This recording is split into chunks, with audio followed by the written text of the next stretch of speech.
Feliz sábado a todos que vieram um pouquinho mais cedo do horário do culto para nós louvarmos ao nosso Deus. E nós iremos fazer cantando. Abra o seu inário no hino 150, Não Desistir. 150, Não Desistir.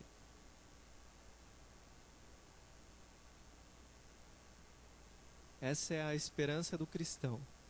Firme sempre, nunca desistir, porque Jesus logo irá voltar.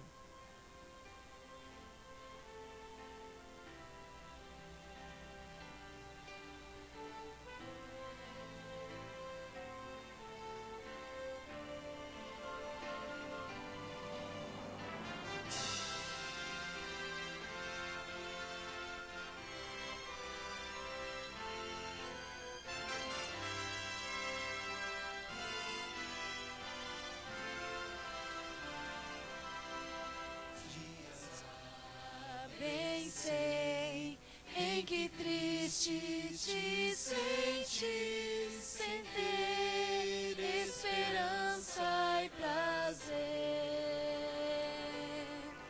Mas existe alguém que promete ajudar-te e forças à alma trazer.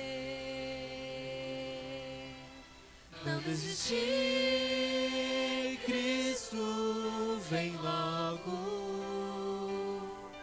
breve aurora há de raiar. Não desistir, Cristo vem logo, não desistir, Ele virá. Este mundo, eu sei, já não vai muito longe e o mal vai em breve findar. Minha fé em Deus sim está bem firmada. Jesus logo vai regressar. Não desistir, Cristo vem logo, breve aurora há de raiar. Não desistir, Cristo vem logo, não desistir, Ele virá.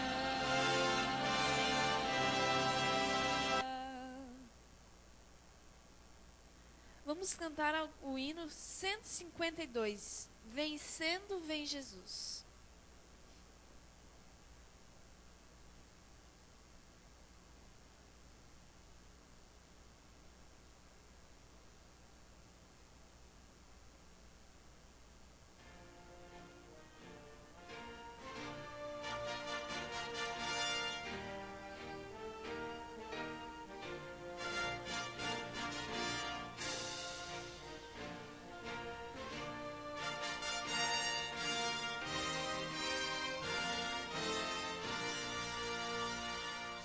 Refúgio a glória eterna de Jesus, o Rei dos Reis. Breve os reinos deste mundo ouvirão as suas leis. Os sinais da sua vinda mais se mostram cada vez. Vencendo vem Jesus.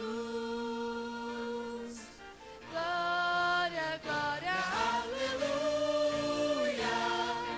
Glória, glória, aleluia.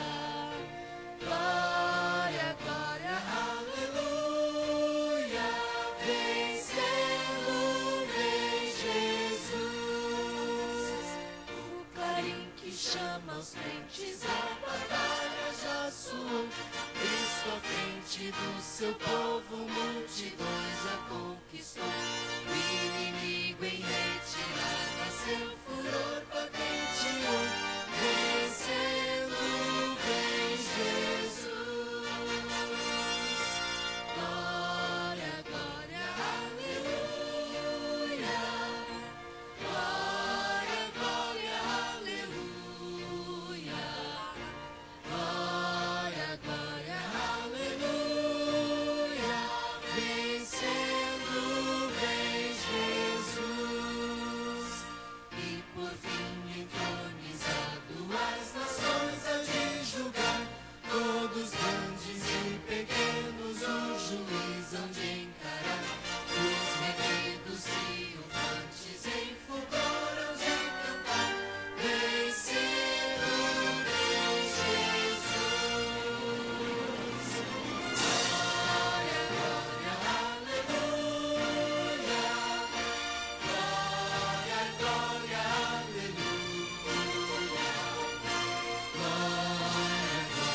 cantar o hino 244, Quantas Bênçãos. Quantas bênçãos nós tivemos essa semana e queremos agradecer a Deus, né? 244.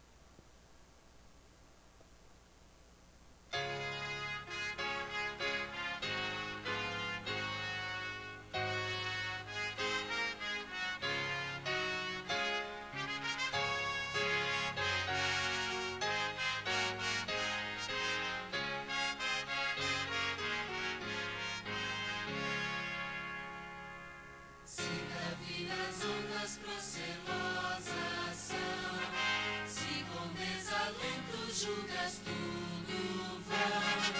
Contas muitas bênçãos, dizes de uma vez, hás de ver surpreso quanto Deus já fez. Quantas bênçãos, conta quantas são, recebidas da divina mão. De uma vez, hás de ver surpreso quando Deus já fez. Eis acaso mágoas tristes deu lidar, é a cruz pesada que tens de levar. Contas muitas bênçãos não duvidarás, em canção alegre os dias passarás.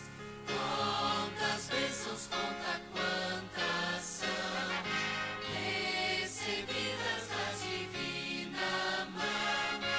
Uma, dizes de uma vez, hás de ver surpreso quanto Deus já fez. Quando os vires outros com seu ouro e bens, lembra que tesouros prometidos tens. Nunca as bens da terra poderão comprar a mansão celeste em que tu vais morar. Quantas bênçãos, conta quantas são, recebidas da divina mão. Uma, dizes de uma vez, hás de ver surpreso quando Deus já fez. Seja teu conflito fraco ou forte aqui, não te desanimes, cuida Deus de ti. Seu divino auxílio ignorando o mal, dar-te-á consolo sempre até o final. Quantas bênçãos, conta quantas são, recebidas da divina mão.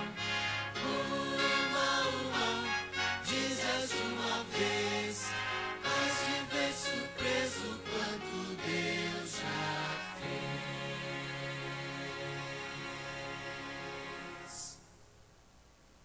Para a entrada dos membros da plataforma, vamos cantar o hino 578, Sinto a Presença do Senhor.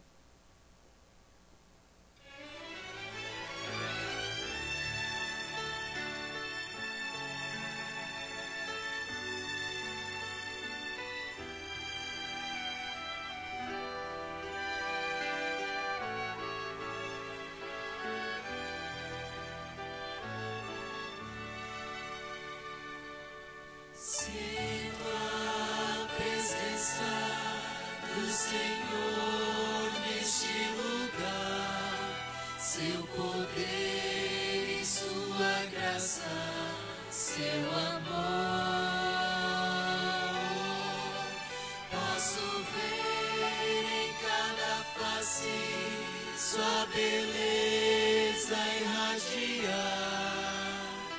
Sinto a presença do Senhor neste lugar.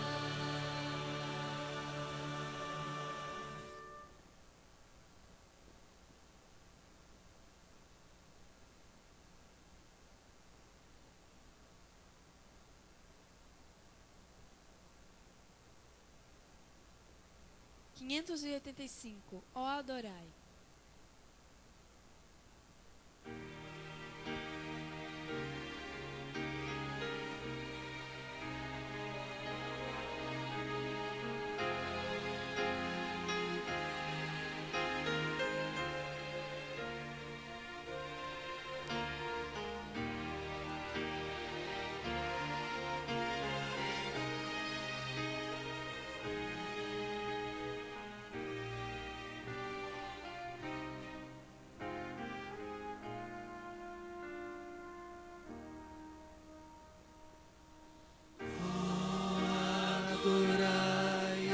Deus triuno,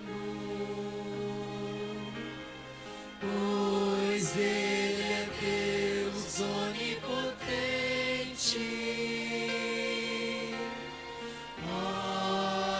Adorar ao Rei divino, pois Ele reina eternamente.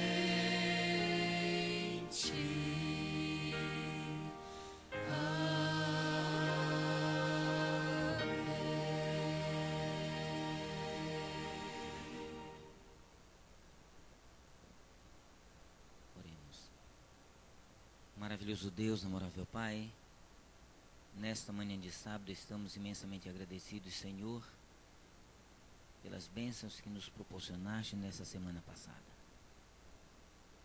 Que nesse dia, Senhor, possamos estar sempre contritos e dedicados a fazer a Tua vontade. Obrigado pela ceia que tivemos no início desse sábado e agora estamos aqui para cultuar-te, Senhor, engrandecer o Teu sagrado nome. Portanto, usa-nos através do Teu poder, Teu Santo Espírito, no ouvir e no falar.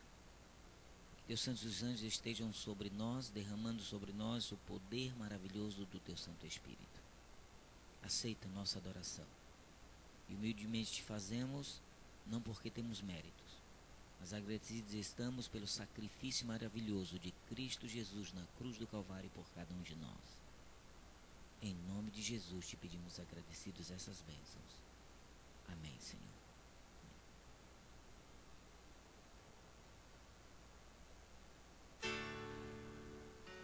Deixai vir a mim os pequeninos.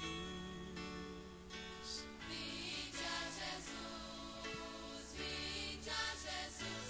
Deixai vir a mim os pequeninos. Os pequenos é o reino dos céus. Vinde a Jesus, Vinde a Jesus, vinde a Jesus. vinde a Jesus. Brancos e morenos, grandes e pequenos. Vinde a Jesus, Vinde a Jesus, dos pequenos é o reino dos céus. Bom dia, crianças. Feliz sábado. Tudo bem com vocês? Hoje eu vou mostrar algo bem interessante para vocês que eu tenho certeza que vocês sabem o que é. Então, vamos ver se vocês se arriscam a dizer o que é isto aqui. Fala aqui para todos ouvirem. Um galho, Muito bem, é um galho de madeira, da árvore, né? Esse galho, madeira, muito bem. Então, esse galho aqui, vocês acham que se a gente pegar ele e tentar quebrar vai ser fácil ou difícil? É fácil? Alguém quer tentar? Vem cá. Vai lá. Nossa, mas foi muito fácil. Alguém quer tentar com outro pedacinho? Muito fácil, vocês estão muito fortes, né? Alguém quer tentar mais? Ainda tem outro pedaço, olha aqui. Também conseguiu, essas crianças estão bem fortes, vocês lancharam bem, né? Então foi muito fácil quebrar esse galho. Aqui eu tenho um outro galho, esse aqui está inteiro. Sabe o que a gente vai fazer com esse?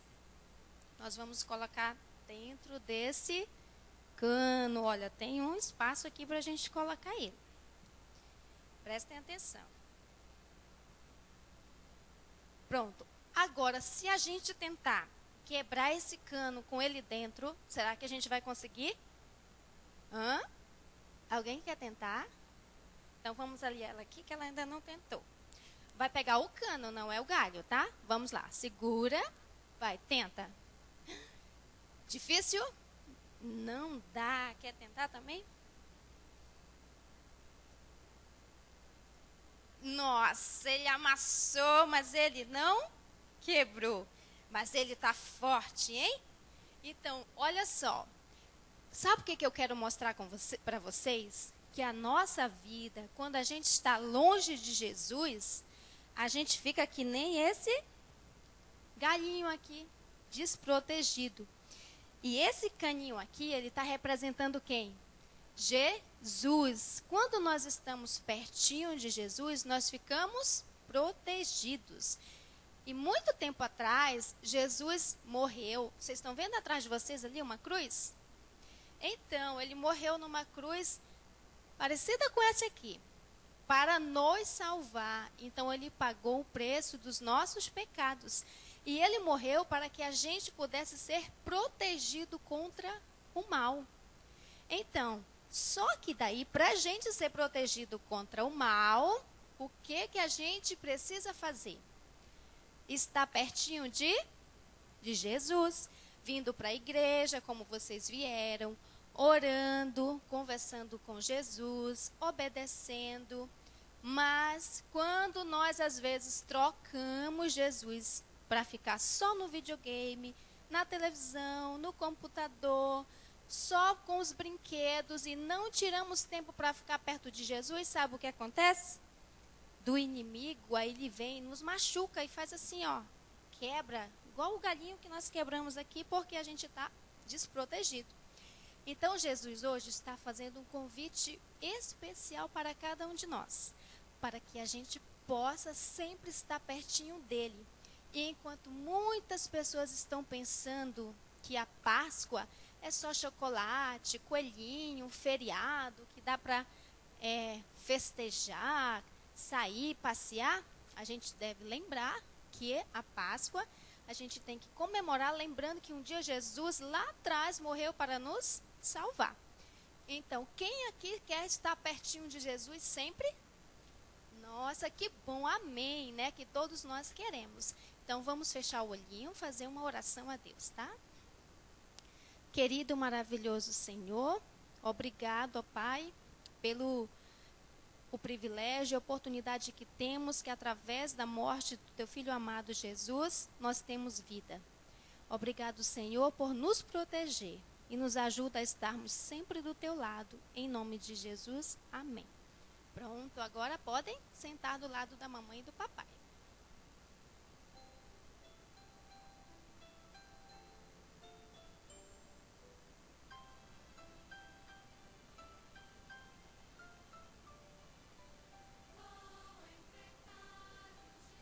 Só liga o projetor lá para mim.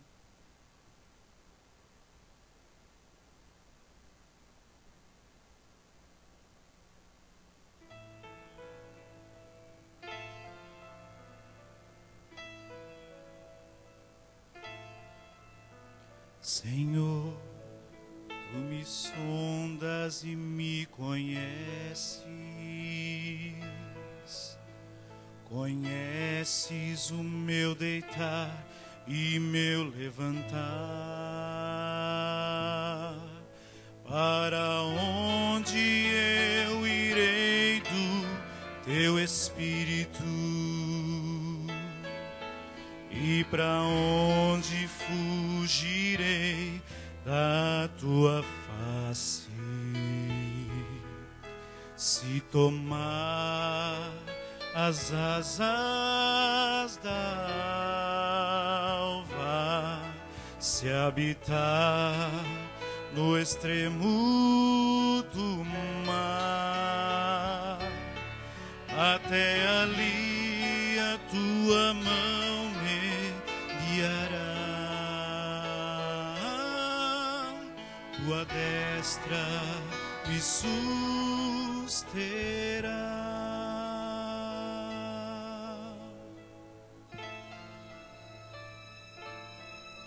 Se disser que as trevas me encobrirão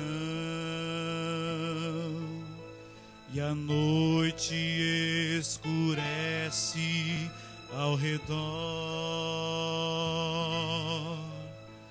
as trevas e a luz são iguais para ti.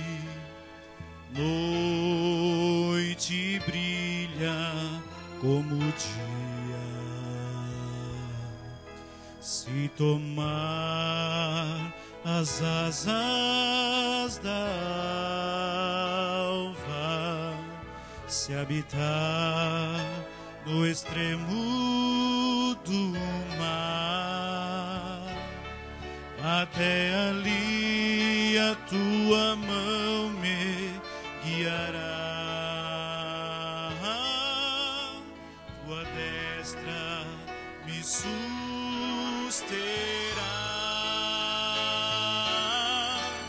Eu te louvarei, louvarei, louvarei, Senhor. Ó Pai, te louvarei,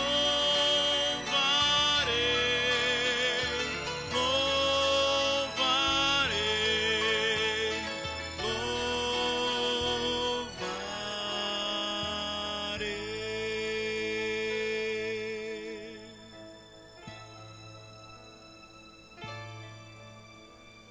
Tu criaste-me,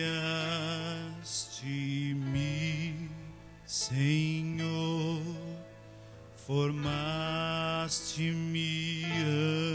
antes de nascer. Te louvo porque de um modo maravilhoso tu me formaste. Se tomar as asas da alva, se habitar no extremo do mar, até ali a tua mão me guiará. Tua destra me susterá.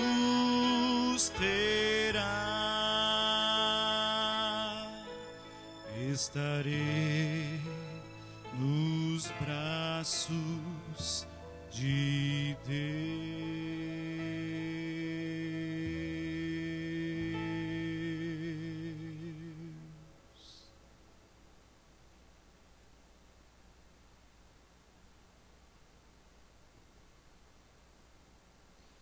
Nesse momento, então, nós vamos assistir o testemunho do Provai e Vede, onde também nós teremos a oportunidade de adorar a Deus com os dízimos e as nossas ofertas.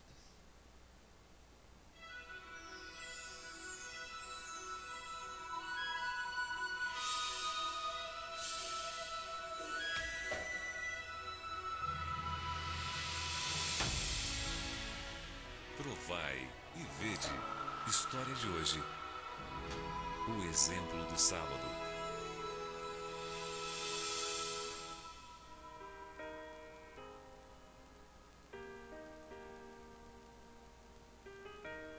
Meu nome é Teliane, eu tenho 29 anos e eu conheci a Jesus em 1996 através de uma série de evangelismo público e me batizei 3 anos depois na cidade de Cascavel.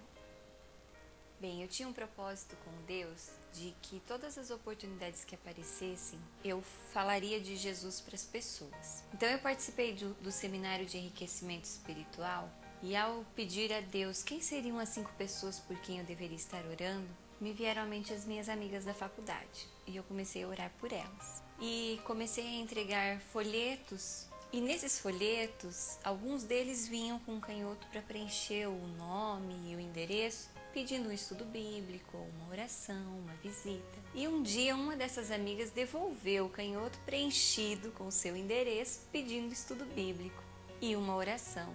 E eu fiquei muito feliz, me surpreendi com aquilo, porque eu já havia entregue tantos e nunca ninguém havia devolvido.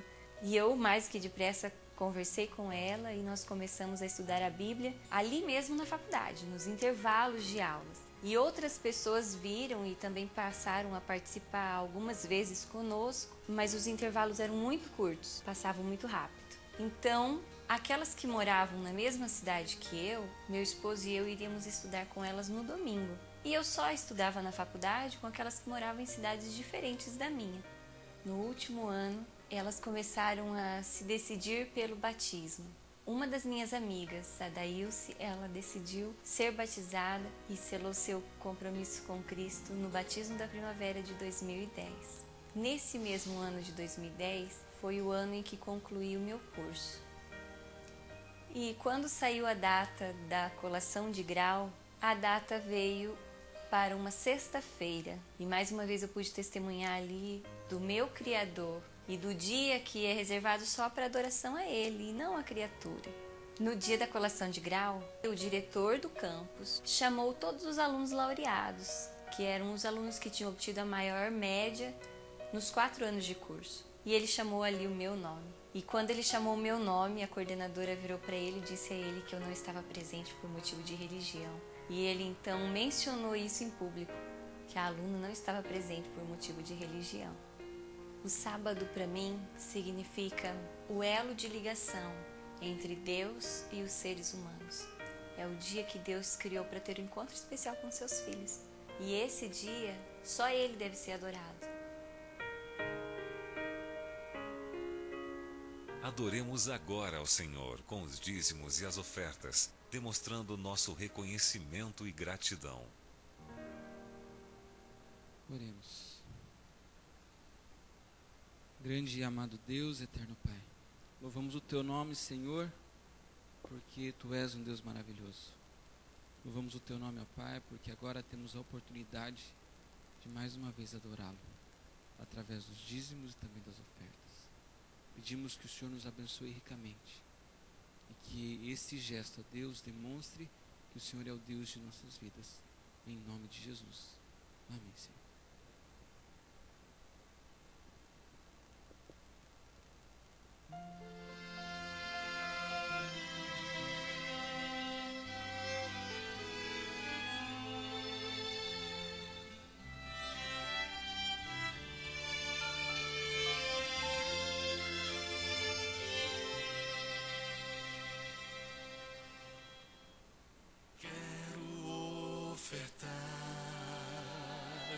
Quero devolver,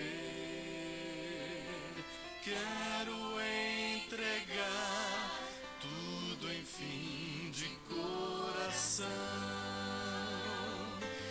Esse é o meu louvor, minha gratidão. Quero ofertar e devolver a Jesus.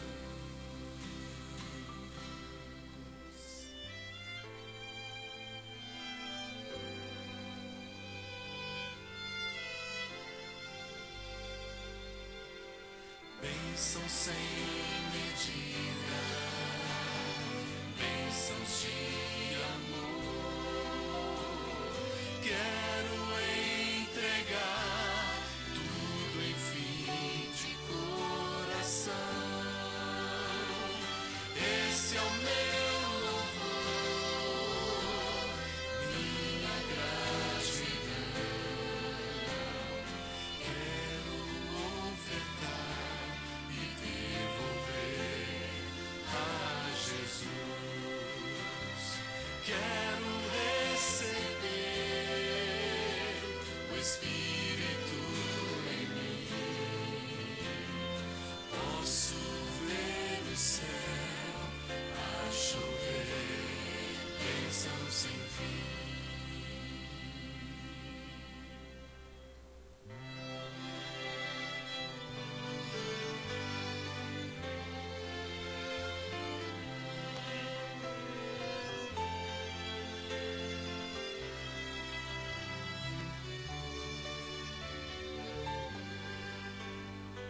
Quero receber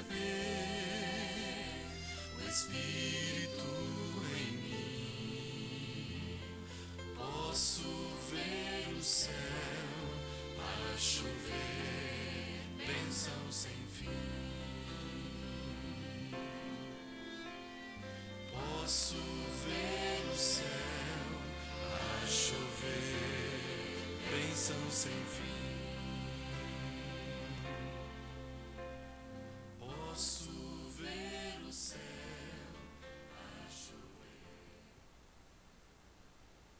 nós queremos saudar a todos vocês que nesta manhã de sábado escolheram estar neste lugar para adorar a Deus, prestando este culto de louvor e de adoração a Deus. Especialmente aos amigos que nos visitam. Queremos dizer que Deus será louvado pela sua presença aqui em nosso meio. E convido a todos, a vocês que são membros da igreja, a você que é amigo da igreja, a se colocar de pé. Neste momento vamos adorar a Deus cantando o hino Cristo é tudo para mim, número 95.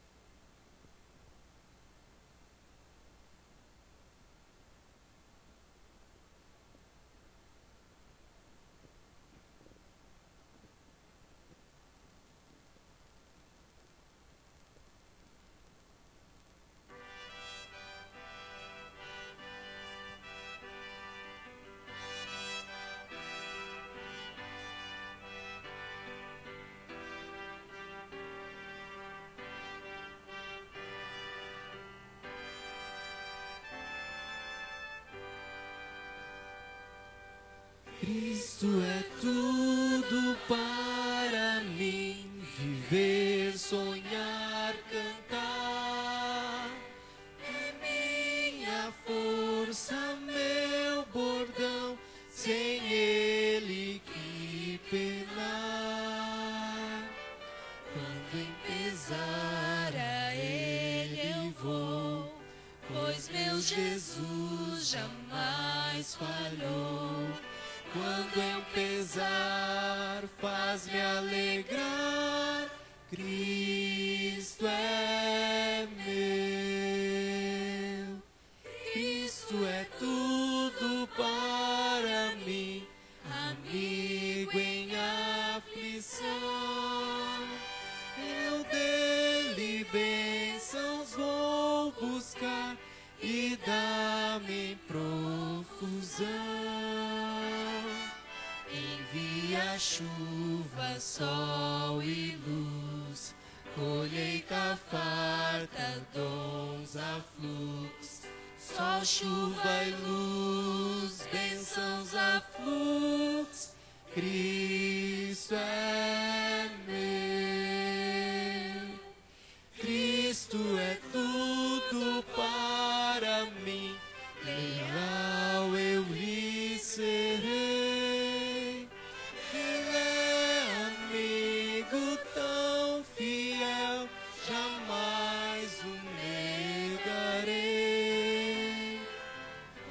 Seu lado alegre vou, em sua mão seguro estou.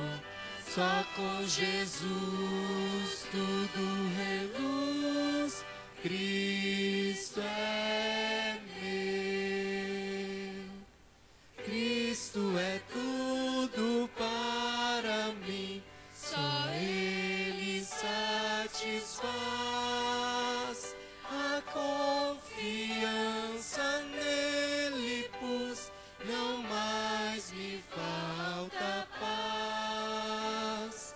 Tendo a Jesus comigo assim, minha alegria não tem fim.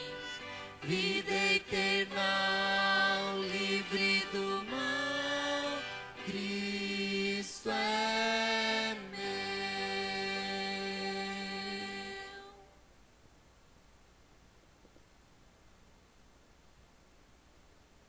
Ajoelhados, busquemos a Deus em oração.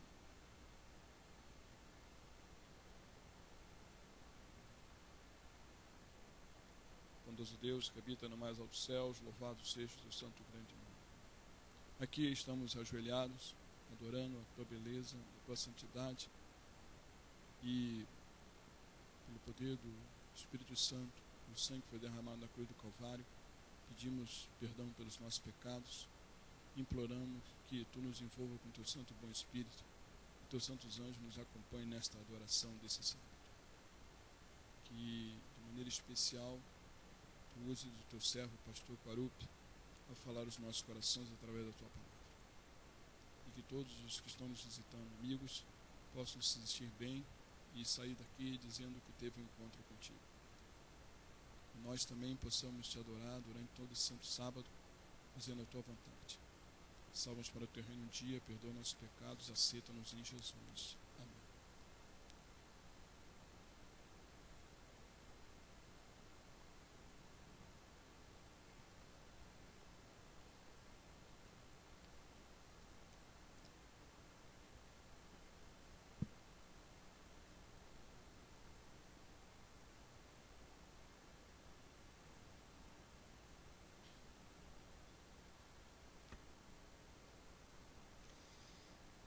Meu feliz sábado, minha querida igreja. Que o poder e a graça do nosso Senhor, do nosso Salvador, Jesus Cristo, o justo, esteja sobre nós nessa manhã de sábado. Amém? Nós queremos felicitar nossos irmãos que mesmo num período desse de feriado estão conosco nessa manhã de sábado, mas também aqueles que se fazem presente conosco, que vieram visitar seus parentes, na verdade, aqui em Joinville, e estão revendo amigos e nos visitando também nesta manhã de sábado aqui em Joinville, na Igreja Central. Sejam bem-vindos entre nós, e queremos dizer que sempre essa igreja vai estar de portas abertas a receber você no momento que você julgar necessário estar conosco. Que a bênção de Deus possa acompanhá-lo por todo o vosso viver. Nós queremos também mencionar a satisfação que estamos tendo nessa manhã de ter conosco o teologando André, e o André é André Prado, isso. André Prado esteve desde sábado passado conosco. O André nos ajudou a fazer a Semana do Calvário aqui, e eu quero de público agradecer o trabalho que desempenhou. Quem esteve conosco durante essa semana e ouviu o André por aqui? Deixa eu ver as mãos. Muitos irmãos estiveram aqui essa semana. E André, a igreja, em reconhecimento a isso, decidiu te dar uma lembrança, e eu espero que é uma singela lembrança, mas que você leve isso com muito carinho, e a satisfação de podermos ajudá-lo de alguma forma, estendendo a igreja no seu treinamento na Faculdade de Teologia, com uma semana de oração. Que Deus possa abençoá-lo, que no ano que vem, quando formar-se pastor, que Deus possa chamá-lo do santo ministério em qualquer lugar onde você for. Aí está a lembrança, que Deus possa abençoá-lo, tá? Que Deus possa abençoá-lo. Felicidades, viu? Uma satisfação. Queridos, também nessa manhã nós queremos mencionar de que é louvável e é normal que nossos irmãos tenham evadido um pouquinho pelo fato de que um feriado grande sempre a praia é chamativa, né? Então esses dias fez bastante sol e muitos saíram. Mas eu quero dizer que da próximo feriado grande nós estaremos anunciando com antecedência de que haverá um culto só no sábado, quando o sábado cair dentro de um grande feriado, ok? Mas hoje manteremos nosso programa de termos dois cultos na igreja. No programa da igreja, hoje à tarde, às 3h30, eu convido os professores de escola sabatina que estão conosco. Você que é professor de escola sabatina, que é um coordenador da escola sabatina ali na sua unidade de ação, venham hoje à tarde, porque nós teremos uma reunião. Não será longa reunião, será uma reunião de no máximo 40 minutos, mas precisamos conversar com vocês hoje às 15h30, ok? E será uma reunião rápida, mas precisamos ter uma conversa, porque no dia, e já avisamos para a igreja claramente, no dia 13 de abril, de 12 para 13 de abril, teremos uma vigília aqui na igreja. Essa vigília, na verdade, alguns pastores da associação estarão conosco, e essa vigília vai começar às 11 horas da noite e terminar às 6h30, 7 horas da manhã. Você vai dizer, pastor, não aguento passar a noite inteira. Mas deixa eu dizer para vocês, como é lá de sexta para sábado, no sábado pela manhã não teremos culto aqui, a igreja estará fechada a partir das 7 da manhã. Então, se você vier para a vigília, você vai ter treinamento e vai ter orientação, vai ter louvor e tudo que estamos fazendo. Os corais da igreja estarão cantando, teremos uma dramatização especial, teremos um programa todo atrativo para que você esteja conosco a noite inteira. Começaremos às 11 da noite e estaremos adentrando a madrugada até às 4 da madrugada. Na 4 da madrugada eu farei o primeiro sermão do culto divino. Será o primeiro sermão às 4 da manhã.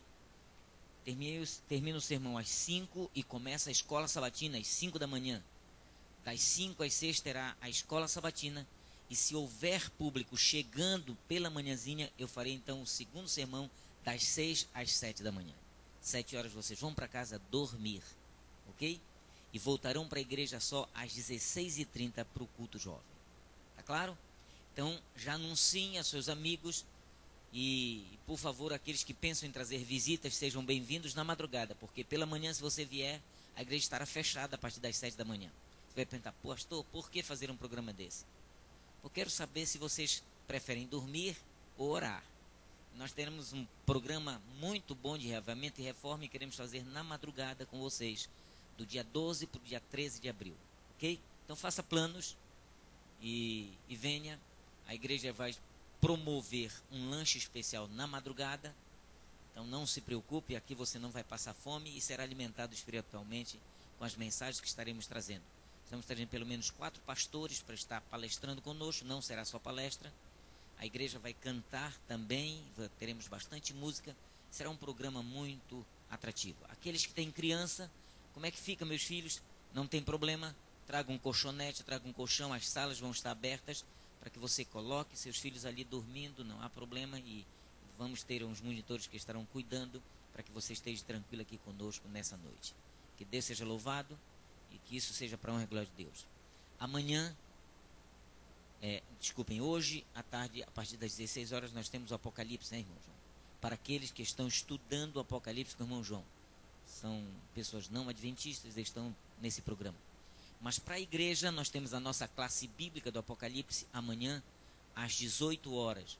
Então, eu convido a igreja que participe desse programa. Está sendo dado das 18 às 18h30 aqui uma classe do Apocalipse para os irmãos da igreja, para melhor conhecimento da doutrina bíblica. Depois, então, às 7h30, teremos um rápido intervalo, às 19h30, e o culto continua às 20 horas amanhã à noite. Que seja assim para a honra e glória de Deus, ok? Muito bem. Estamos concluindo, podemos dizer. Amanhã é concluído a semana que chamamos a Semana do Calvário, a Semana da Páscoa. E quando se fala em Páscoa, todo mundo está alusivo à vida de Jesus e especialmente à sua morte e sua ressurreição. Quero mencionar que isso é o fato mais importante, porque eu acho que é o único, ontem mesmo, comemoramos o funeral de Jesus Cristo aqui com a Santa Ceia. E é o único funeral que a gente comemora com muita alegria. Não é verdade? Eu penso assim, um dia eu preciso trabalhar com a igreja para que isso possa acontecer. Um dia a gente vai fazer uma linda Santa Ceia, quem sabe numa sexta-feira, e depois a gente vai comer bolo com refrigerante, comemorando a morte de Cristo Jesus. O aniversário da morte de Cristo Jesus. Além da ceia, fazemos uma festa comemorando, porque se ele não morresse e não ressuscitasse, nós não teríamos direito do quê? De salvação. Mas eu preciso trabalhar para que vocês não se decepcionem com isso, ok? Rebuscando o que poderia trazer para vocês nessa manhã, lembrei-me de que há um tempo atrás encontrei um texto na Bíblia e tornei-me bastante crítico ao ler esse texto. Eu confesso a vocês de que é um texto que vocês conhecem, mas eu, por vontade própria, não queria tê-lo encontrado na Bíblia. Eu confesso a vocês de que quando li, eu pensei, por que Deus permitiu que isso fosse escrito? E depois pensei, quem sou eu para poder condenar o poder maravilhoso do Espírito Santo e inspirar os seus servos a escrever a Bíblia e colocá-lo entre as páginas sagradas do livro de Deus? Mas me preocupou muito, porque não é um texto comum, é um texto que me dá base para fazer a mensagem dessa manhã para vocês. E eu queria que vocês pudessem estar contritos e conhecedores desse texto, porque ele é muito especial para entendermos o que eu quero abordar. Antes de lê-lo, eu queria que vocês abrissem vossas Bíblias no livro de Apocalipse, no capítulo 3. Antes de ler o texto que eu quero mencionar, vou buscar uma introdução que está no livro de Apocalipse, no capítulo 3. Curvem vossas frontes, vamos orar pedindo a orientação divina para a leitura de Deus. Querido Deus, maravilhoso Pai, mais uma vez estaremos abrindo a Tua palavra. Que nenhum texto saia fora do seu contexto, mas que possamos ser iluminados e nossas mentes possam, Senhor, ser abertas para entender aquilo que da forma como Tu escrevestes. Às vezes de forma simbólica e às vezes de forma literal. Mas que possamos entendê-la, Senhor, para poder sermos alimentados essa manhã, através do Teu Santo Espírito. Portanto, derrama sobre nós, ao ouvir e ao falar, esse poder. É o que te pedimos em Jesus, nosso Senhor e Salvador. Amém. Do capítulo 2 ao capítulo 3 de Apocalipse, a Bíblia menciona as 7 igrejas da Ásia, representando o período da igreja cristã, e que hoje, na verdade, conhecemos como as 7 igrejas do Apocalipse. A primeira delas é Éfeso, a segunda é Esmirna, a terceira Pérgamo, a quarta Tiatira, a quinta Sardes, a sexta Filadélfia e a sétima Laodiceia. Quando falamos sobre essas igrejas, mencionamos os períodos da igreja após o ministério de Cristo e como elas sucederam e qual era o comportamento dessa igreja desde o primeiro século da história, na verdade, do cristianismo, quando Jesus então reúne seus discípulos e passa a montar um ministério preparando um povo para ir para o céu. As características são diversas, mas apresentamos sempre, quando falamos sobre essas igrejas, apresentamos a igreja de Laodiceia e caracterizamos a igreja de Laodiceia como uma igreja adventista do sétimo dia.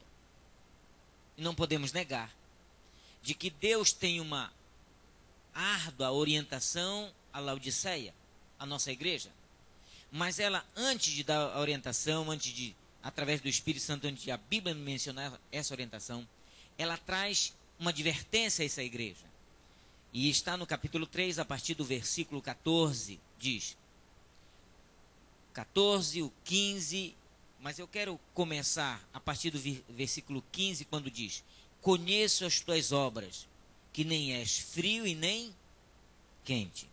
Quem dera fosses frio ou quente. O que Deus está mencionando é que, na verdade, temos duas características na igreja. Poderíamos ser tremendamente frios ou tremendamente quentes. E ele diz, olha, você não é nenhum nem outro. E o estado de mornidão é que apresenta a situação da igreja de Laodiceia nesses últimos dias. Continua o versículo 16 dizendo, assim, porque és morno e nem és quente nem frio, estou a ponto de vomitar-te da minha boca. Pois dizes. Então ele diz, qual é o que leva essa igreja a dizer que ela é morna? Ou a se tornar da forma morna, como a Bíblia menciona. Estou rico e abastado, e não preciso de coisa alguma, e nem sabes que és infeliz, sim, miserável, pobre, cego e nu. Descaracteriza todo o princípio do orgulho dessa igreja. Talvez você hoje tenha consciência de que essa igreja ela tem um âmbito mundial. Estamos a mais de 219 países no mundo. Um patrimônio tremendamente grande. Quase 10 bilhões de adventistas no mundo. Milhões, desculpem. E muitas das vezes nós não temos a consciência de sentir de que a salvação, por mais grande e por mais próspera que apareça essa igreja, e é considerada uma das igrejas que cresce, é uma das maiores igrejas que cresce nesse mundo, ou uma das igrejas que mais cresce nesse mundo, e o crescimento, ele não é tido como um crescimento volúvel como igrejas pentecostais aí. Eles sempre, os escritores que falam sobre crescimento de igreja, falam que o adventismo é um princípio religioso que cresce de forma maturado, ou melhor dizendo, constante e permanente. Aqueles que se tornam adventistas, se tornam por toda a vida, podem até mesmo desistir do caminho, mas tornam-se para conhecer e viver os princípios adventistas do resto da vida. E é por isso que o adventista, quando ele sai dos princípios adventistas, eles não vão para nenhum outro tipo de denominação, permanecem até mesmo no mundo, mas com conceitos e princípios adventistas. É isso que alguns historiadores e alguns pesquisadores de igreja dizem. Mas é interessante que a Bíblia menciona esse comportamento morno da igreja. E esse comportamento pelo fato de achar que, devido à grandeza, nós temos a melhor mensagem, nós temos a mensagem verdadeira da salvação e nos conformamos com isso, achando que estando, vivendo dentro da igreja e seguindo a Jesus, estaremos salvos. Esquecemos que a salvação não depende do número de igreja que temos, do número de membros que temos, nem do número de doutrinas que essa igreja prega. A salvação, ela depende do nosso relacionamento com quem? Com Jesus Cristo. Portanto, a salvação, ela torna-se um fator individual. Individual porque no momento que eu aceito a Jesus como Salvador pessoal, eu entro no processo da justificação. No momento que eu passo a viver com Jesus a minha vida, eu entro no processo da santificação. E estarei recebendo o processo da glorificação quando Jesus voltar e levar a todos nós para estar com Ele aonde? No céu. É um processo a salvação na vida do cristão. E é um processo permanente. No momento que desistimos desse caminho, nós estamos totalmente perdidos. Mas no momento que nos mantemos nesse relacionamento com Cristo Jesus, temos todo o direito da salvação. E é por isso que Apocalipse menciona, aqui está a paciência de quem? Dos santos, mesmo sem sermos santos. Mas somos Laodiceia, um povo morno. Esse princípio, Deus diz o que fará com essa igreja, se caso não mude o seu processo de mornidão. Diz, versículo 19, eu repreendo e disciplino a quantos amo. Se pois zeloso, e diz a Bíblia o quê? E arrepende-te. Deus chama os seus filhos ao arrependimento, a uma mudança de vida, a um reavivamento, a uma reforma na sua maneira de viver. E a igreja hoje tem pregado de forma pública e clara reavivamento e reforma. E se não tivesse necessidade disso, nunca falaríamos em reforma. Se fosse uma igreja reformada, se fosse uma igreja ativa, se fosse uma igreja espiritualmente de forma crescente, e uma igreja que buscasse constantemente a santificação, não precisava um projeto de divisão sul-americana, um projeto da Conferência Geral, de que essa igreja tem que entrar no processo de reavivamento e reforma. Mas como entender isso aqui, que é profético no livro do Apocalipse, na vida prática do cristão hoje? Então eu vou pegar um personagem e analisar com vocês esse personagem. E através da história desse personagem, que vocês vão encontrar o texto que eu não queria ter encontrado na Bíblia. Mas depois de entendê-lo, acredito que Deus, na verdade, tinha algo a nos ensinar nessa manhã, ao apresentar esse texto na sua palavra. Abram comigo vossas Bíblias, no livro de Lucas, no capítulo 22. E vamos ver a prática da mornidão espiritual e de qual reavivamento que Deus quer que possamos fazer em nossa vida. Evangelho segundo Lucas. Lucas escreve em seu capítulo 22 essa história. Deixa eu começar a ler do primeiro versículo. Diz a Bíblia, estava próxima a festa dos pães asmos, chamada a Páscoa. O tempo que estamos vivendo agora. E a Bíblia menciona uma situação que se encontrava com respeito a Jesus. Preocupavam-se os principais sacerdotes e os escribas em como lhes tirar a vida, ou em como tirar a vida de Jesus, porque temiam o povo. A ideia do sistema judaico era tentar destruir a imagem de Jesus, se possível matá-lo. Satanás por trás queria tirar todo o efeito do que Jesus estava proporcionando em seus discípulos e dentro de Jerusalém e das circunvizinhanças ali. E a ideia dos líderes judeus era tentar matá-lo, mas não queriam que o povo pudesse revoltar pelos benefícios que estavam tendo com a presença de Jesus entre eles. Alguns já tinham sido curados, outros já tinham sido, na verdade, transformados pelo poder de Jesus. Alguns haviam descoberto Jesus como água da vida, outros como pão da vida. Outros estavam seguindo a Jesus e deixaram tudo para poder segui-lo. Alguns eram cegos e viram. Alguns estavam mortos e ressuscitaram. Isso inflamou os judeus para tentar tirar-lhe a vida. E no versículo 3 está o texto, que não queria encontrá-lo, mas está aí, diz a Bíblia. Ora, Satanás entrou em Judas, chamado Iscariotes, que era um dos 12. A minha Bíblia nessa manhã está dizendo, o que a sua também confirma, de que Satanás entrou em Judas. Judas tornou-se nesse momento um possesso demoníaco. A Bíblia não menciona que Judas caía, se batia, espumava, gritava, não. O que a Bíblia está mencionando, que a mente de Judas passou a ser controlada por quem, queridos? Por Satanás. E talvez você diga, pastor, então por que o Senhor se surpreendeu com isso? Porque Judas não era um ser qualquer. Judas, na verdade, era membro de uma igreja em que Jesus Cristo era o pastor dessa igreja. E se Satanás conseguiu ter a posse da mente de um membro da igreja em que Jesus era o pastor dela, imagine o que Deus, ou melhor dizendo, imagine o que Satanás não pode fazer com um membro da minha igreja central de Joinville. Satanás não poupou o ministério de Jesus. Satanás não poupou um membro daqueles que foram agregados ao ministério de Jesus. Mas isso não aconteceu por acaso. O livro Desejar das Nações diz que todas as vezes que Jesus fazia um milagre, Judas questionava o milagre de Jesus. Todas as vezes que Jesus curava alguém, Judas procurava a pessoa curada para ver se havia sido ou nascido defeituoso ou tinha o seu problema físico de nascença. Toda vez em que algum investimento financeiro seria feito no ministério para manter os discípulos, Judas questionava porque queria juntar, como ele era entre os discípulos, aquele que cuidava das finanças do ministério. Ele queria, quanto mais guardar, melhor.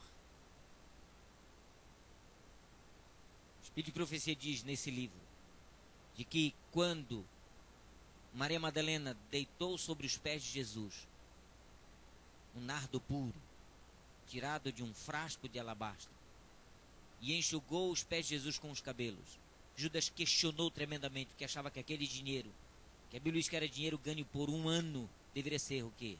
Colocado em função dos pobres. Vocês nunca ouviram na Bíblia Jesus pegar dinheiro do ministério ou de alguém que lhe dava dinheiro para eles comerem e dar para os pobres? Mas esse era o argumento de Judas. Diz o Espírito de Profecia que lentamente, paulatinamente, Judas começou a afastar-se de Jesus. Comia com ele, andava com ele, todos os dias o via pregar, o via ensinar, dormia ao seu lado. E me lembrei que na década de 80, uma cantora popular fez sucesso no Brasil cantando uma música que dizia: difícil é ter você perto dos olhos e longe do coração. Não lembro o nome da cantora.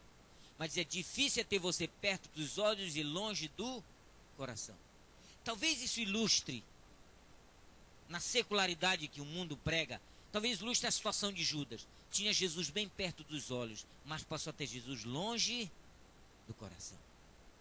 A apostasia não vem num processo repentino na vida. Não é porque você comete um pecado que você entrou no processo de apostasia. A apostasia e a neutralização da influência do Espírito Santo na vida de alguém acontece quando esse indivíduo vai lentamente declinando na vida espiritual.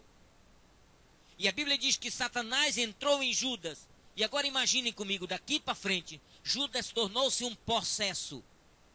Alguém que tinha mente controlada por Satanás.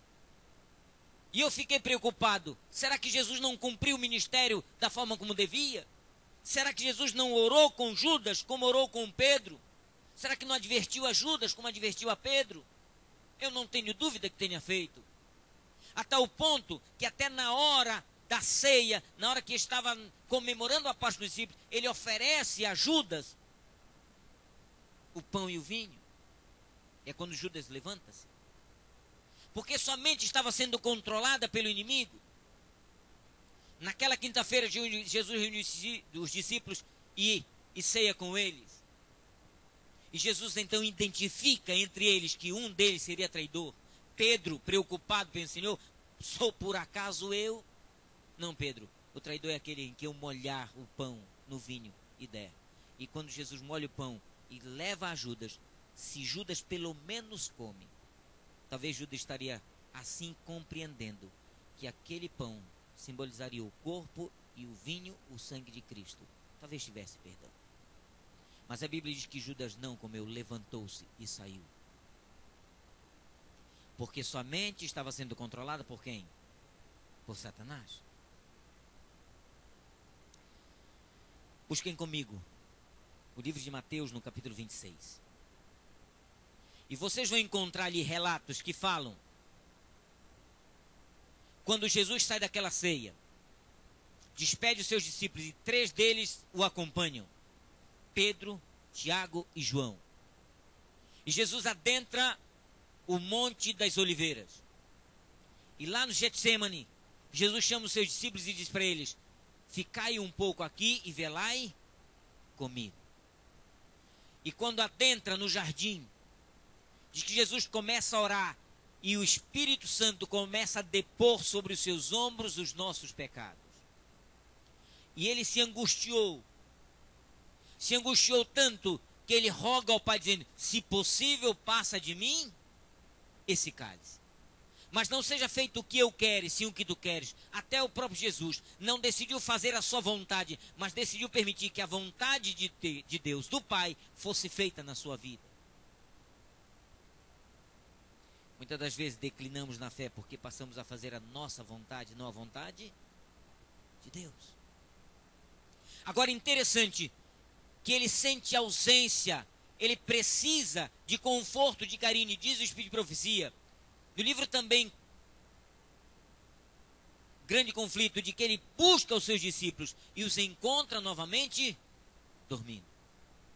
E eles então dizem: vocês não podem um pouquinho velar comigo? Convida-os para orar e volta novamente a adentrar ao Getsêmani. Por 3 vezes isso acontece. E os discípulos não conseguiam manter-se orando. Por 3 vezes ele encontra os discípulos dormindo. Eu já disse uma vez e quero repetir nessa manhã a essa igreja: muitas vezes, quando deveríamos estar orando, nós estamos dormindo. Essa madrugada, às 3:30 da manhã, Deus me acordou para orar. E orei por aqueles que não estão aqui e por aqueles que estão.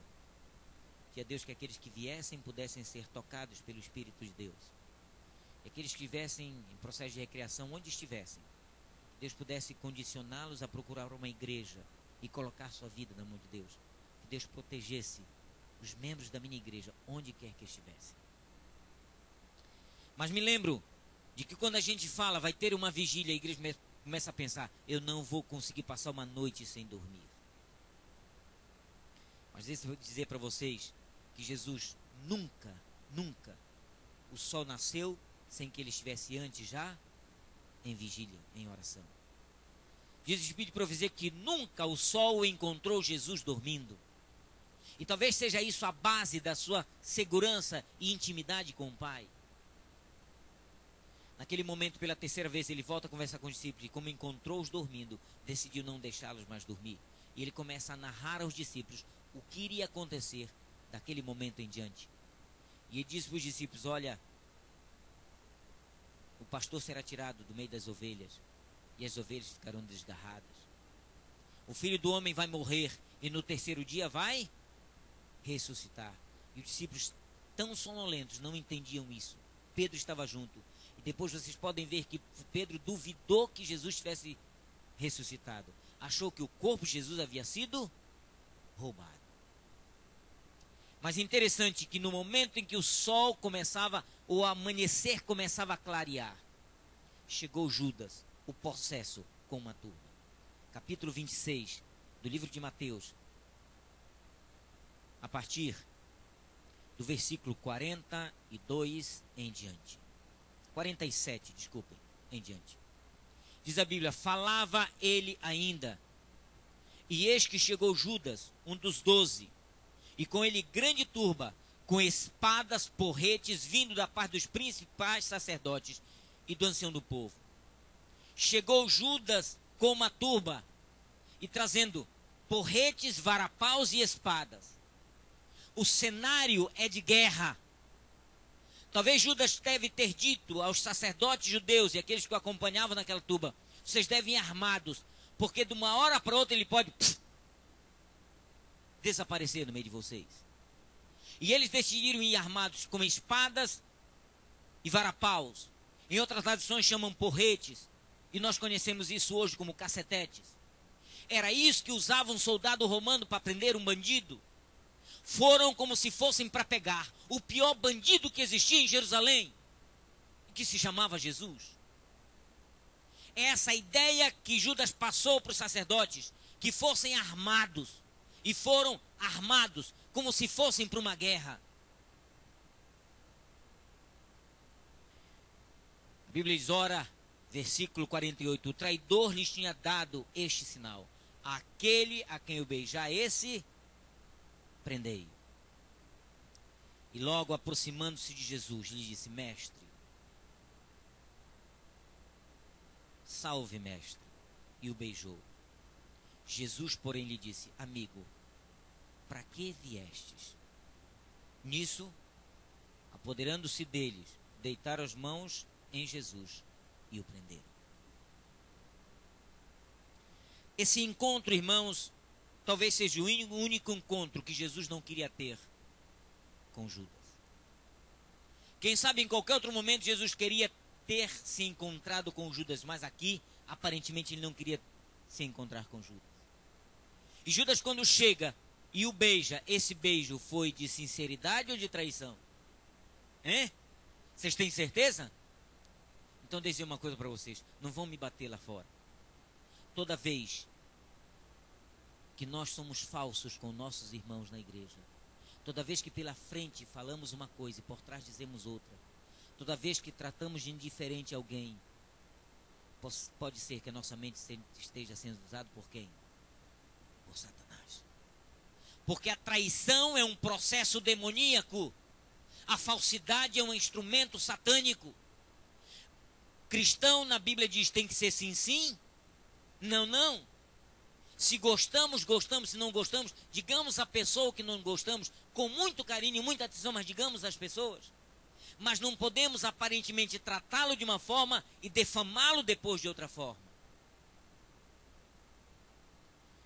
Quando Judas beija Jesus, Jesus então, ao ser beijado e sabendo da intenção de Judas, diz, amigo, por que viestes? É como Jesus dissesse, Judas, por que você veio? Por que você não deixou que outro fosse o traidor?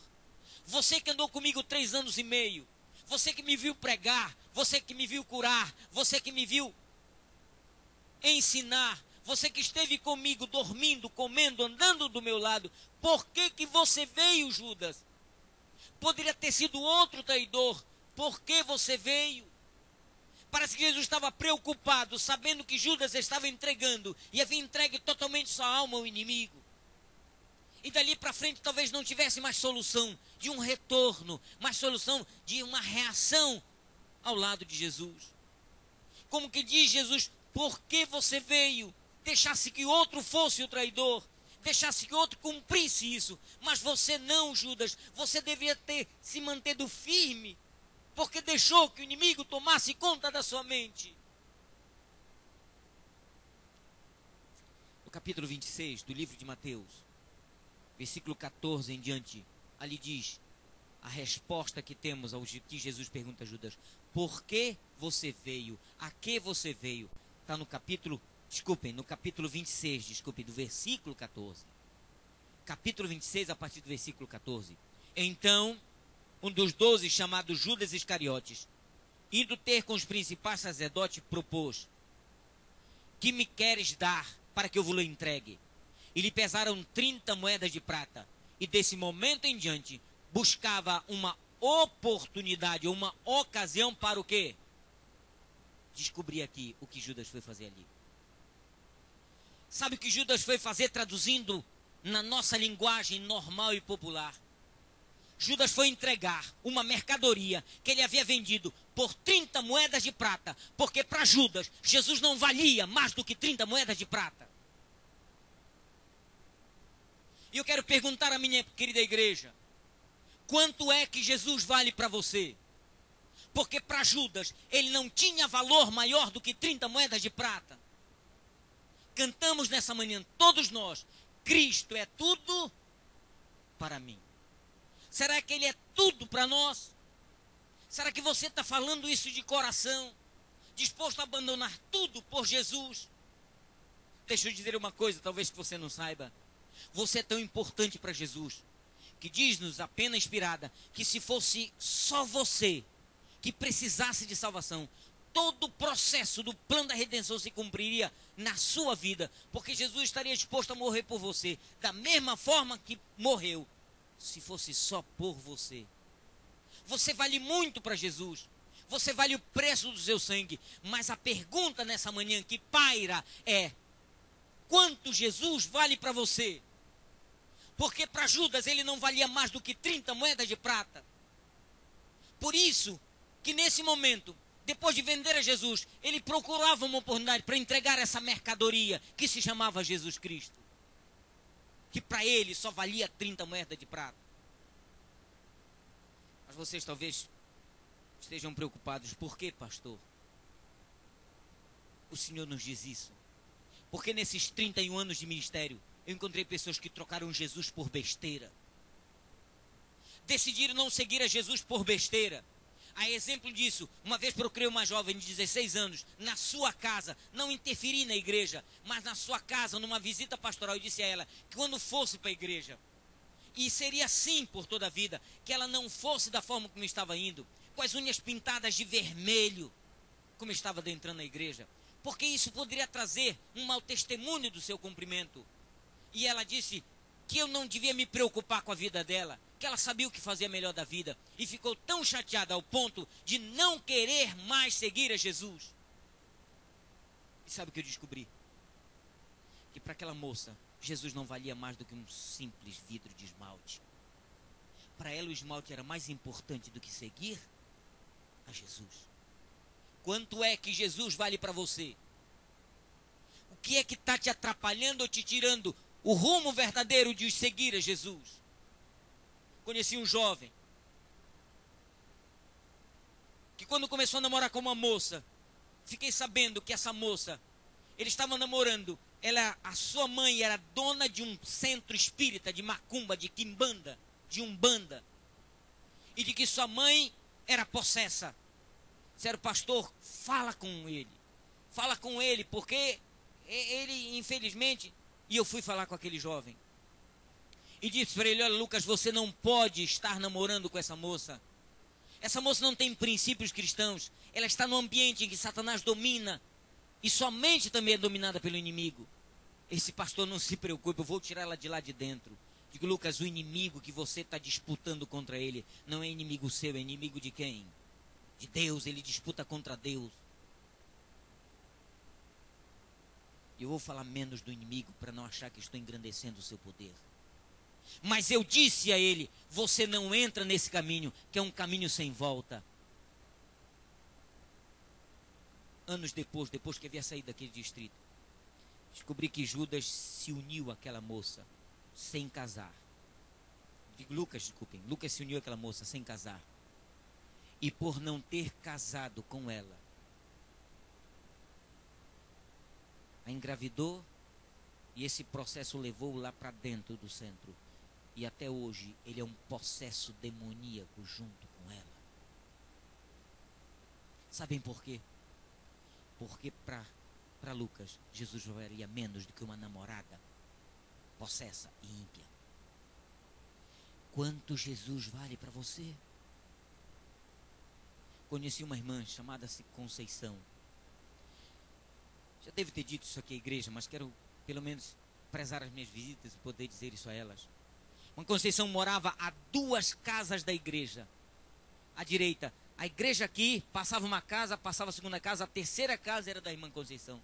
Quando a igreja começava a cantar, a irmã Conceição então já se preparava para ir para a igreja. Mas naquela quarta-feira à noite, sua filha disse: mãe, está na hora, os irmãos já estão cantando, eu vou levar as crianças já para a igreja. A senhora não vai? Essa filha: vai, que eu já estou indo.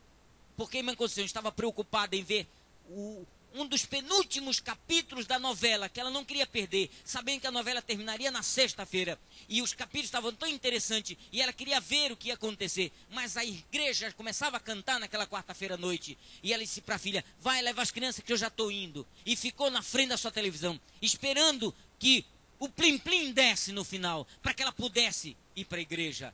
Mas a sua televisão tremeu a imagem. E como não era uma televisão nova, ela já sabia onde mexer no botão lá atrás, e aí a televisão voltava à sua imagem. Naquele momento que a televisão treme, ela vai atrás olhando para frente da televisão e pega no botãozinho e começa a mexer. E a televisão não quer voltar ao normal, ela mexe um pouquinho mais a televisão quando volta ao normal. Ela se deu conta que ao puxar a mão, encostou o braço no tubo de imagem da televisão. Pegou um choque de 7.000 volts. Caiu, morta, com a veia do braço estourada do lado da televisão. A vizinha sentiu um apagão, viu o grito e veio em casa. Chegou lá, ela estava estrebuchando. Correu na igreja, chamou sua filha. Não deu tempo de socorrê-la. Sabem por quê? Porque para a irmã Conceição, Jesus valia menos do que um capítulo de uma novela de quarta-feira à noite. Quanto é que Jesus vale para você? Conheci uma senhora nesse ministério e nessa vida que fumou por 22 anos. Um esposo pastor, 3 filhos pastores. Fumou por 23 anos. E por mais que os filhos dissessem para não fumar, morreu de câncer. Câncer no pulmão, câncer no cérebro. E tenho a tristeza de dizer que essa era minha própria mãe. Porque para minha mãe Jesus valia menos do que uma carteira de cigarro. Nunca conseguiu vencer o vício. Deus teve que colocá-la numa cama por 2 anos sofrendo, tendo que injetar morfina na veia dela, quando ela franzia o rosto de dor. Mas momentos antes, uns 40 dias antes da sua morte, ela sentou-se na cama, pediu para conversar com os filhos por telefone. Tive a oportunidade de vê-la. Pedi perdão por nunca ter ouvido a voz dos filhos. Mas minha mãe sentou-se e pediu ao meu pai: me arranje uma cadeira de roda e, por favor, me batiza. Meu pai chamou o pastor Érico Munier, hoje já falecido. Colocaram numa cadeira de roda, levaram minha mãe para a beira do rio Negro, no Amazonas. Fora batizada. 31 dias depois do batismo, minha mãe faleceu. Acredito na sua ressurreição. Mas não precisava ter sofrido tanto. Não precisava. Porque para minha mãe Jesus era menos ou valia menos do que uma carteira de cigarro. Quanto Jesus vale para você? Deixa eu terminar contando para vocês do Mário. Um dia falei isso aqui. Jovem de 19 anos. Todo sábado à noite ia para a beira de uma festa e gostava da festa. E a sua mãe me falou e eu fui conversar com ele e disse: não, que saía a festa porque queria encontrar as meninas, queria flertar com as meninas. E quem sabe às vezes dava certo, porque pegava no cabelo de uma, não demorava muito, ele podia abraçar, podia beijar, e depois não tinha compromisso nenhum. E eu disse: Mário, aí não é lugar para você estar. Quando você entra nesse ambiente, você não pode ser protegido pelo poder de Deus. Onde há trevas, Mário, não há luz. Mas Mário não aceitou o conselho. Sua mãe, 3 meses depois que o visitei, sua mãe disse: ele melhorou, pastor, mas não mudou. Algumas vezes ainda está lá. Numa madrugada de domingo pela manhã, recebi o telefonema da sua mãe dizendo: pastor, mataram meu filho. E eu fiquei impressionado. E fui à sua casa. O corpo tinha sido levado para o IML. E ninguém sabia por que mataram o Mário. Não estava dentro da festa, estava na rua, na frente da festa. O que havia acontecido com esse rapaz? Que briga se envolveu para poder morrer? Naquela noite, Mário não foi esfaqueado sozinho. Havia uma moça do lado dele que também levou uma facada. E essa moça conseguiu sobreviver. Quando depois do ocorrido, pegaram o Mário e colocaram numa ambulância para levá-lo para o hospital. Antes de chegar no hospital, ele morreu. A moça sobreviveu. E depois de 4 dias, foram investigar a morte do Mário. Ela disse: quem matou ele foi o meu ex-noivo. Mário não sabia. Estava na frente da festa quando aquela moça passou, pegou no cabelo dela e disse: oi, morena. Ela parou. Eles começaram a conversar. Aquela moça era noiva de um rapaz há mais de 2 anos. E havia recentemente terminado o namoro há 3 meses. E o noivo não se contentava porque queria casar com ela. E disse a ela que faria tudo para que ela entendesse o amor que ele tinha por ela. E ele rejeitava, ele não aceitava. E desculpa, ela não aceitava. E num determinado momento, naquele sábado pela manhã, ele ligou para ela dizendo: olha, eu quero essa noite sair com você. Eu quero te provar, vamos jantar junto. Quero te provar que eu te amo e você pode ser minha esposa. E ele disse: eu não quero nada mais com você. Saiba, eu amo outro. Não amo mais você, eu amo outro. Me deixa em paz. E desligou o telefone. Naquela noite, quando ela passava na frente da festa, Mário pegou no seu cabelo, ela parou. E eles conversaram por 20 minutos. Foi o tempo suficiente para que o ex-noivo, ao observá-la, achava que o outro era quem? O Mário. Veio por trás e deu 3 facadas no Mário e uma facada nela. Sabem por que naquele dia Mário morreu? Porque para Jesus, Mário valia menos do que a beira de um lugar de festa. De uma balada, como os jovens dizem. Mário morreu porque a balada para ele era o lugar melhor para encontrar, quem sabe, a namorada que ele queria. Porque a balada para Mário era mais importante do que Jesus. Por isso, nessa manhã eu quero perguntar: o que é, querido irmão, que é mais importante para você? Então você diga: eu estou rico, abastado, não preciso de coisa nenhuma. E Jesus diz: você não sabe que você é miserável, pobre, cego e nu. Você precisa se enriquecer com ouro verdadeiro. Você precisa mudar esse princípio. Você precisa usar o escudo da fé, a espada. E nesse momento precisamos entender que nada pode nesses últimos dias nos separar do amor de Cristo Jesus. Mas quem sabe nessa manhã eu tenho alguém aqui que diga: pastor, eu preciso tirar algo na minha vida que tem me afastado de Jesus. Eu preciso me libertar disso. E eu não sei pregar sem convidar a você para orar por você. Será que eu tenho alguém nessa manhã que diga: pastor, ore por mim então? Porque eu não quero que nada de hoje em diante tenha prioridade na minha vida do que Jesus. Queridos, para Judas, Jesus não valia mais do que 30 moedas de prata. Quanto Jesus vale para você? Que pouca coisa ou que besteira para você está sendo mais importante do que Jesus? Será que eu tenho alguém aqui? Talvez você diga: pastor, se essa pessoa vem à frente, eu quero que venham à frente. Eu quero que venham. Venham aqui, eu quero orar aqui por você. Eu quero colocar sua vida na mão de Deus e dizer: bom Deus, que nada na vida desse ser seja mais importante do que Jesus. Nem a morte, nem a potestades, nem guerras, nem inimizades, nem porfias. Nada pode nos separar do amor de Cristo Jesus.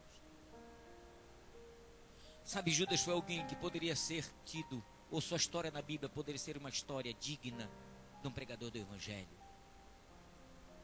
Poderíamos ter um outro conceito da história de Judas, mas não o temos. A única coisa que sabemos é que Judas se autodestruiu, ele mesmo se enforcou. Porque sua mente estava sendo dominada por quem, queridos? Por Satanás.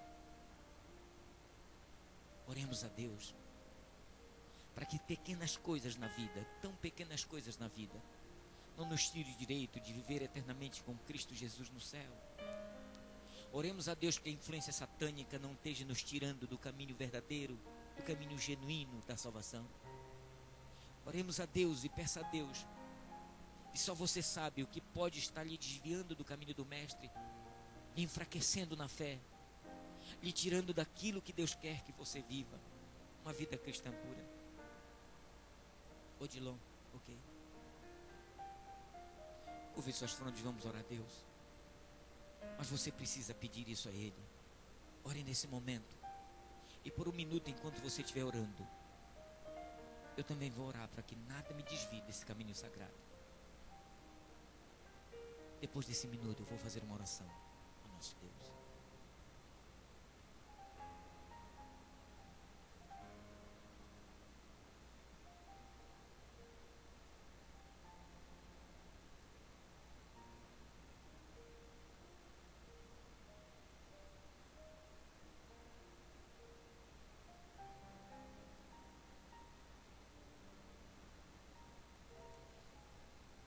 querido Deus, maravilhoso Pai, aqui está a tua igreja, Senhor. Aqui estão teus filhos. Esse é o teu povo. Quão difícil tem sido vivermos a nossa vida íntegra, cristã, nesse mundo de pecado. Vivemos num mundo de traição, de engano, de morte, de dor, de angústia, de sofrimento, de doença. E nós queremos o céu, Senhor. Mas às vezes Satanás consegue controlar a nossa mente e por pouca coisa nos desviamos do teu caminho, quebramos nosso relacionamento contigo. Mas nessa manhã, Senhor, tenho a responsabilidade de dizer à minha querida igreja que só a tua graça nos basta, Senhor. Que enquanto o mundo comemora a Páscoa de outra forma, nós comemoramos com alegria, porque um dia o teu Filho amado Jesus Cristo veio esse mundo, Senhor, viveu, morreu e ressuscitou para que pudéssemos ter vida eterna. E aceita a oração dos teus filhos, ó Pai, quando entregam e abrem o seu coração a Ti. Eles estão dizendo a Ti nessa manhã o que sentem, o que pensam e o que não querem que Satanás faça com suas vidas. Estamos nos entregando novamente a Ti, ó Pai. Ser com o filho dessa irmã, chama-se Odilon, que decidiu ficar em casa. Poderia estar aqui ouvindo essa mensagem, mas esteja com ele onde quer que ele esteja, Senhor.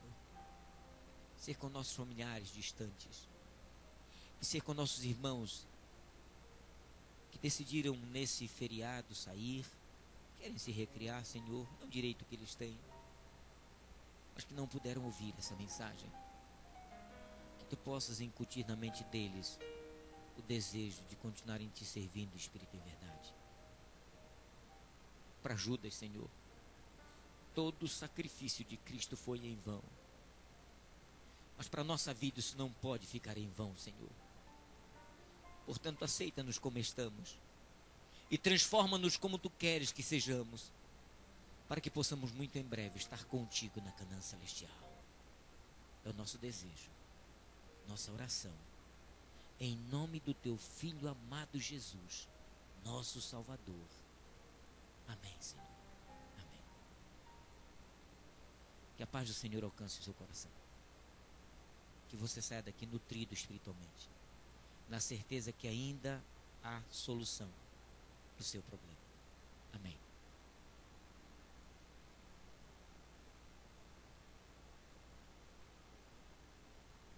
Muitas pessoas trocaram Jesus por pouca coisa. No hino que nós vamos cantar agora, diz assim: na cruz a minha vida pus, do céu por isso vim, das trevas te chamei a luz. Que fazes tu por mim? Que possamos trocar o mundo por Jesus. No hino número 172, na cruz morri por ti.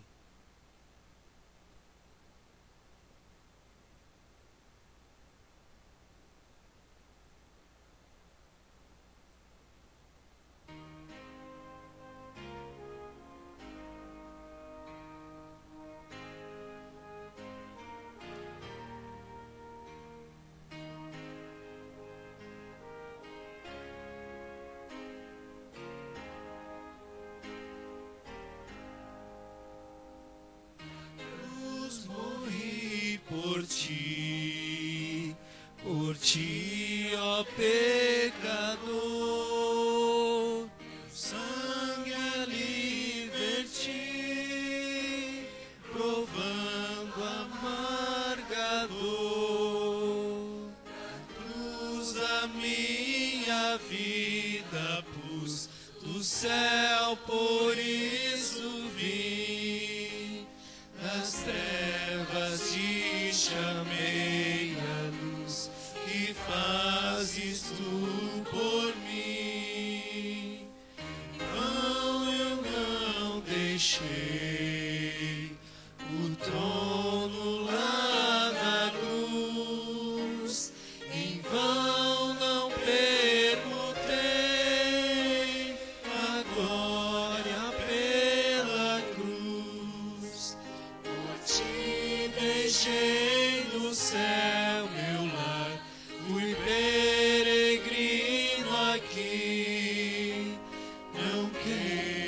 pois, desculpas dar, que fazes tu por mim.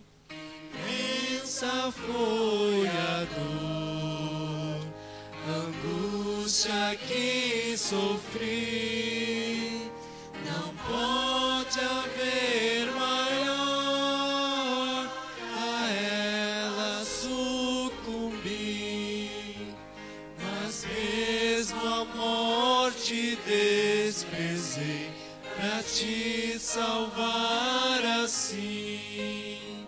Por ti a minha vida dei, que fazes tu por mim.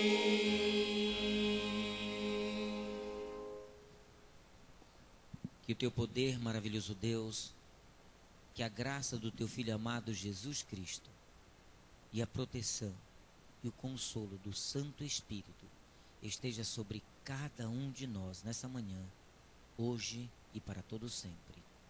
Amém, Senhor.